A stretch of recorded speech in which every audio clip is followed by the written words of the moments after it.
গত 10 মাসে ৩৫৫৪ জন মানুষকে খুন করা হয়েছে। ৪,১০৫ জন ধর্ষণের শিকার হয়েছে। ৮১৯ জন অপহরণের শিকার হয়েছে।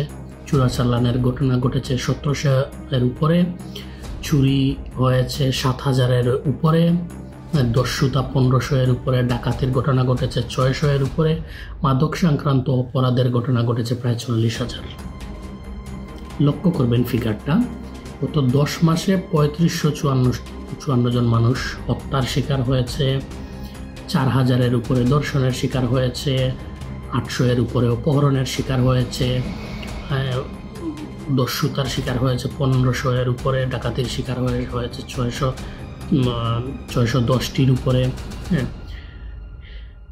এগুলো হচ্ছে রিপোর্টেড, অর্থাৎ যেগুলো থানায় রিপোর্ট করা হয়েছে, যেগুলো নথিভুক্ত করা হয়েছে সরকারিভাবে, মানে থানা অভিযোগ গ্রহণ করেছে। এগুলো হচ্ছে সরকারি রিপোর্ট অনুযায়ী, সরকারি তথ্য অনুযায়ী। এখন চিন্তা করুন, যদি সরকারি তথ্য অনুযায়ী ৩৫০০ মানুষ খুন হয়ে থাকে গত 10 মাসে, এবং এই ৩৫০০ মানুষ শুধুমাত্র থানায় রিপোর্ট করে, কতজন মানুষ এইরকম খুন হয়েছে যারা থানাতে রিপোর্ট করতে পারেনি, থানা তাদের খুন হওয়ার পর মামলা নেয়নি? আমরা তো অহরহ দেখেছি আওয়ামী লীগের বিভিন্ন নেতাকর্মী, প্রচুর নেতাকর্মীদের হত্যা করার পর থানা মামলা নিতে অস্বীকৃতি জানিয়েছে বা থানায় মামলা করার সাহস পায়নি। ধর্ষণের ঘটনাও এইরকম, ডাকাতির ঘটনাও এইরকম, চুরি, ছিনতাই, রাহাজানি, এই ঘটনাগুলো এইরকম অসংখ্য ঘটনা। থানা মামলা নেয় না। থানা মামলা যদি না নেয়, রিপোর্ট যদি না লিখে, তাহলে সরকারিভাবে সেই তথ্যগুলো আসে না। আওয়ামী লীগের যারা নেতাকর্মী খুন হয়েছে তাদের মামলা তো অবশ্যই থানা গ্রহণ করেনি বর্তমান বাস্তবতায়। তাহলে তাদের পরে, তাদের হিসাব পরে, আওয়ামী লীগের যে হাজার হাজার নেতাকর্মীকে হত্যা করা হয়েছে সেই হিসাবগুলো পরেও দেখা যাচ্ছে প্রায় ৩৫০০ মানুষকে হত্যা করা হয়েছে। ৪,০০০-এর উপরে মানুষ ধর্ষণের শিকার হয়েছে। ডাকাতি, চুরি, রাহাজানি, ছিনতাই এগুলো তো আর ঘটছেই অহরহ। কিন্তু তারপরেও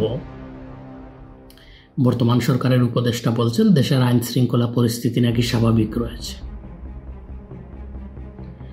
কোনো একজন সুস্থ মস্তিষ্কের মানুষ এই ধরনের কথা বলতে পারেন? উনার নিজের ফিগার দেখলে, উনি সরকারি হিসাব দেখলেও তো আটকে ওঠার কথা। উনার সরকারি তথ্য মতে যে হিসাব রয়েছে সেই হিসাব দেখলেও তো আটকে ওঠার কথা। প্রায় 10 মাসে ৩৫০০ জন মানুষ, প্রায় প্রতি মাসে ৩৫০ জন মানুষ হত্যার শিকার হয়েছে। প্রায় প্রতিদিন 7 থেকে 8 জন মানুষকে খুন করা হয়েছে, হত্যা করা হয়েছে। কোন একটি দেশে প্রতিদিন 7 থেকে 8 জন মানুষকে সরকারি হিসাব মতে যদি খুন করা হয়, হত্যা করা হয়, তাহলে সেই দেশের পরিস্থিতি, সেই দেশের আইন শৃঙ্খলা পরিস্থিতি কি স্বাভাবিক থাকতে পারে? এগুলো সরকারি হিসাব। আর বেসরকারি হিসাবে তো আওয়ামী লীগের কথা তো আর বাদে দিলাম। আওয়ামী লীগের হিসাব যদি ধরা হয় তাহলে এই ফিগারটাকে ট্রিপল করতে হবে, অর্থাৎ প্রায় 10,000-এ পৌঁছে যাবে। প্রায় 10,000-এর মতো মানুষ হত্যার শিকার হয়েছে ধরে নিতে হবে, যদি আওয়ামী লীগকে ইনক্লুড করতে হয় হাইপোথেটিক্যালি। তো সরকারি হিসাবেও যদি ৩৫০০ মানুষ হত্যার শিকার হয়ে থাকে গত 10 মাসে, তাহলে প্রতিদিন গড়ে প্রায় 7 থেকে 8 জন মানুষ হত্যার শিকার হয়েছে। আর উনি বলছেন যে দেশের পরিস্থিতি নাকি স্বাভাবিক রয়েছে। এই প্রতিদিন 7 থেকে 8 জন মানুষ খুনের শিকার হলে যদি কোনো দেশের পরিস্থিতি স্বাভাবিক থাকে, তাহলে আমরা কোন বিশ্বে বাস করছি আমি বলতে পারি না।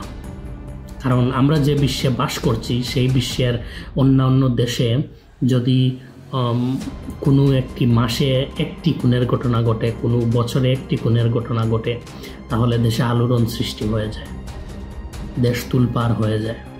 কেন, কি কারণে আইনশৃঙ্খলা পরিস্থিতির অবনতি কেন ঘটল, কার দায়, বিভিন্ন বিষয় আসলে চলে আসে, যেখানে প্রতিদিন 7 থেকে 8 জন মানুষ খুন হচ্ছে। 10 মাসে 35-এর উপর খুন হয়ে গিয়েছে, 4000-এর উপরে ধর্ষণের শিকার হয়েছে, অথচ বাংলাদেশের আইনশৃঙ্খলা পরিস্থিতি নাকি স্বাভাবিক রয়েছে। কি বলবো, কথা বলার ভাষা হারিয়ে ফেলেছি, কথা বলার মতো কিছু নাই। এইরকম পরিস্থিতিকে যদি স্বাভাবিক ধরে নেওয়া হয়, তাহলে উনাদের এই আমলে অস্বাভাবিক পরিস্থিতিটা কিরকম হবে একবার চিন্তা করুন। এই পরিস্থিতি যদি স্বাভাবিক হয়, তাহলে অস্বাভাবিক পরিস্থিতিটা কি? প্রতিদিন 3500 মানুষ হত্যা,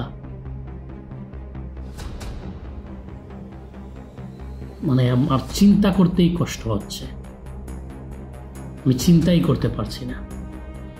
এই পরিস্থিতি নাকি স্বাভাবিক? কোন দেশে বসবাস করছি আমরা? Shame shame shame.